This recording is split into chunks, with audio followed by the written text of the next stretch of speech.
शिवसेना के लोग विधानसभा उपाध्यक्ष को मिलकर 16 लोगों पर जल्दी फैसला लेने का जो मामला लेकर आए हैं, कैसे देखते हैं जबकि अध्यक्ष नहीं, आज क्या हुआ, वो स्पीकर को मिलने के लिए आने वाले थे, लेकिन यहाँ के स्पीकर कुछ इंग्लैंड या लंदन के टूर पे गए हैं, तो अब्रॉड गए हैं, बाहर गए हैं, तो परदेश दौरे के ऊपर वो दौरे पे चले गए हैं। इसीलिए उनको आज ही जो उनका कहना है, यानी शिवसेना उद्धव बाळासाहेब ठाकरे ग्रुप का, वो आज ही उनको सबमिट करना था। तो आज स्पीकर नहीं है, इसीलिए उन्होंने डिप्टी स्पीकर के पास दिया है। उसके बारे में डिप्टी स्पीकर ने उनको बताया कि 2-3 दिन में स्पीकर आएंगे, मैं स्पीकर के पास आपका जो भी प्रस्ताव है वो भेज दूंगा, उनके हाथ में दूंगा और उसके बारे में स्पीकर डिसीजन लेंगे। महाविकास आघाड़ी कर्नाटक चुनाव में जिस तरीके से हार हुई है बीजेपी की, कल महाविकास आघाड़ी की बैठक हुआ पुणे में, कर्नाटक के मुख्यमंत्री को भी बुलाया जाएगा ताकि बीजेपी को और पीछे किया जा सके महाराष्ट्र। नहीं, कल वहाँ बात करते वक्त वहाँ एनसीपी के, कांग्रेस के और शिवसेना उद्धव बाळासाहेब ठाकरे के सभी वरिष्ठ नेता वहाँ बैठे थे। तब एक ऐसा प्रस्ताव आया कि कर्नाटक में जो अभी चीफ मिनिस्टर बनने वाला है कांग्रेस पार्टी का, वो चीफ मिनिस्टर बनने के बाद जो वज्रमुठ की सभा अपने महाराष्ट्र में हो रही थी, एक छत्रपति संभाजीनगर में हुई, एक बीकेसी मुंबई में हुई, एक नागपुर में हुई, बाकी है नासिक, कोल्हापुर, पूना, ऐसे कुछ जगह की बाकी है। तो वो सभा जब लेंगे तब वहाँ के चीफ मिनिस्टर को भी हम बुलाएंगे और उनका भी सत्कार करेंगे, ऐसा वहाँ चर्चा हुई।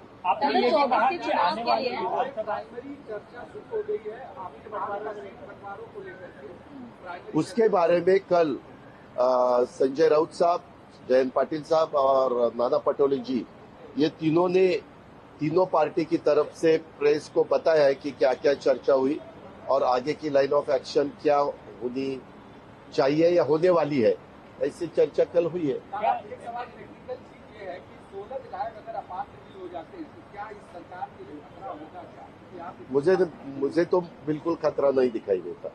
ये मेरा खुद का कहना है, नहीं तो फिर बाद में ये ऐसा कैसे, ये महाविकास आघाड़ी का कहना नहीं, मेरा जो स्टडी है, मैं 30-32 साल विधायक के नाते महाराष्ट्र में काम कर रहा हूँ, वो देखते हुए 288 में विधायकों में 16 अगर कम भी हुए तो 272 रहते हैं।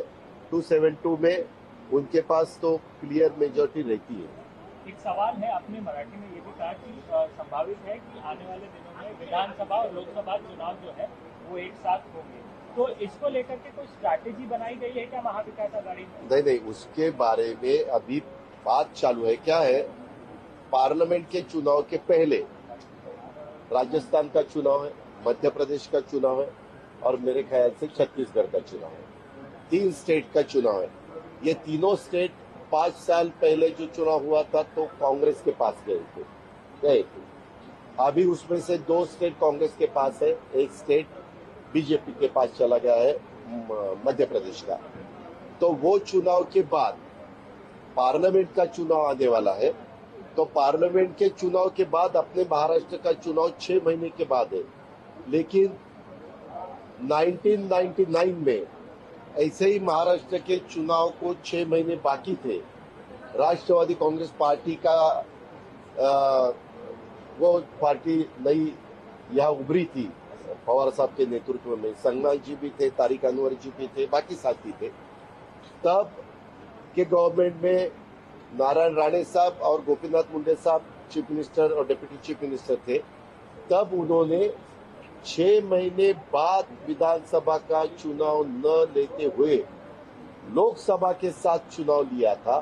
ये एक उदाहरण हमारे सबके सामने है। इसीलिए शायद आज की सिचुएशन देखने के बाद अभी राजस्थान का, मध्य प्रदेश का, छत्तीसगढ़ का रिजल्ट क्या आएगा वो भी देखेंगे, लेकिन उसके बाद लोकसभा का चुनाव जब आएगा तो शायद विधानसभा और लोकसभा एक ही दिन लेने का फैसला इस गवर्नमेंट को ठीक लगा तो वो ले सकती है।